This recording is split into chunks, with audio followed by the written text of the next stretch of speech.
现在卖肉已经有黑科技了，黑心的科技。往肉里注水增加重量已经突破了不少人的想象，他们还可能会往肉里注胶。这些添加了杂质的肉会对人体构成危害吗？我们平时购买的时候该如何甄别呢？这里是知识天地。首先要清楚一点，屠宰场以及肉贩子为什么要往好的肉里添加杂质，或者用各种方法来以次充好，本质上是为了获取更高的利润，而具体到不同的操作上又对应了不同的情况。比如最早是给肉注水，这种方法简单快捷，灌注更多的水可以增加肉的重量，能卖更多的钱，但注水肉消费者也能一下子分辨出来，肉鲜红的颜色被水冲淡了，或者是肉眼可见肉在淌水等等。于是不法商贩开始想应对之策，既要让肉的重量增加，同时又尽可能不让买家察觉出异常。就这样，往肉里注胶的馊主意便应运而生。注胶和注水的本质一样，但相比于水，胶有粘稠的特性，经过水的稀释后就能注入肉里。需要说明的是，不法商贩为了能让这些杂质充分和肉融合，在屠宰动物之前，他们就会向动物体内灌注。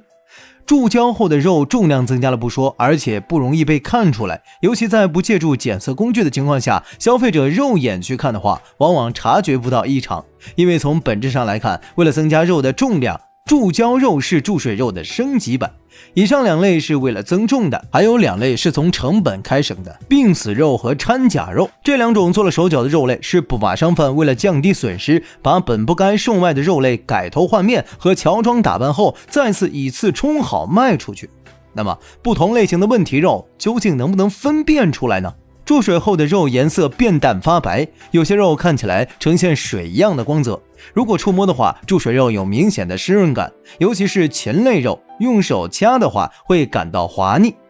气味上，注水肉通常不会有正常肉类的新鲜气味，因为不法商贩在灌注时使用的水质不同，因此不同的水的气味掩盖了正常肉的气味。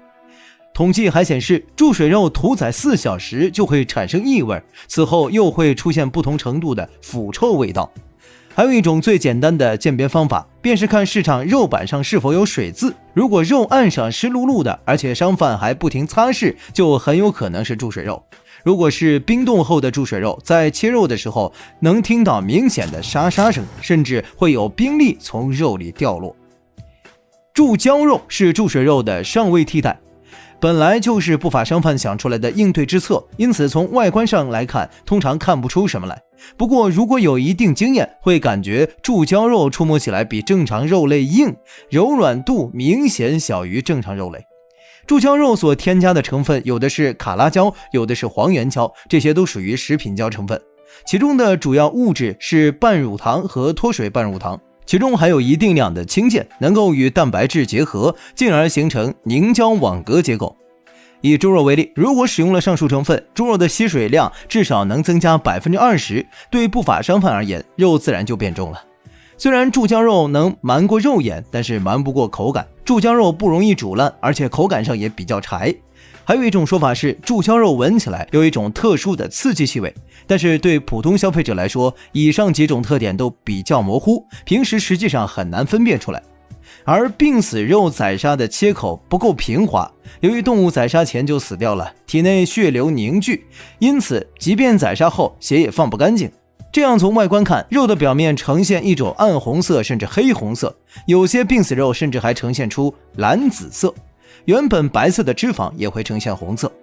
掺假肉有些是真肉混合了别的成分，有的则完全是用别的成分堆积起来的假货。这类肉在分辨的时候可以从气味上入手，但是和注胶肉的情况一样，虽然有的肉闻起来有一定的异常，可外观、颜色等方面在没有经验的情况下，往往也分辨不出来更多的差异。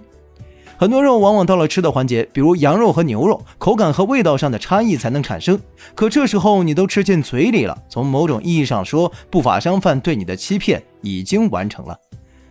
综合上述各种情况看，问题肉和正常肉的差异性肯定是存在的，但由于不法商贩绞尽脑汁作假，导致普通消费者往往没有更多经验去分辨。那么这些问题肉的具体危害有哪些呢？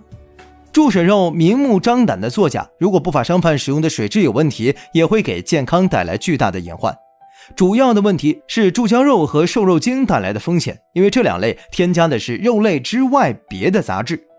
先来看注胶肉，所用的食物胶虽然是食用级别的，而且成分也是从植物中提取出来的，但问题的关键是食品胶并不是这样使用的。正常使用的食品胶一般用于果冻等食品，而且剂量都有严格的限制，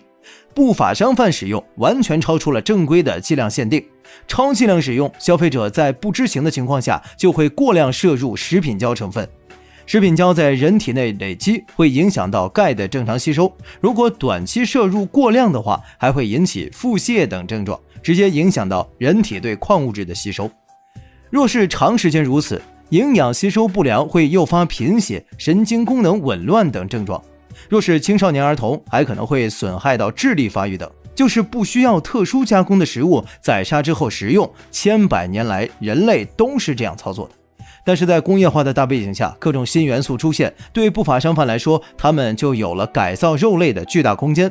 本质上，不管是添加什么成分，也不管这类成分是否有危害，相对于肉来说，这些都属于杂质，都不应该出现在肉中。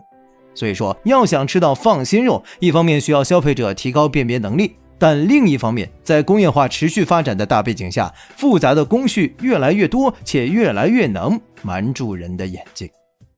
知识TNT，专注你不知道的食物科普，我们下期再见。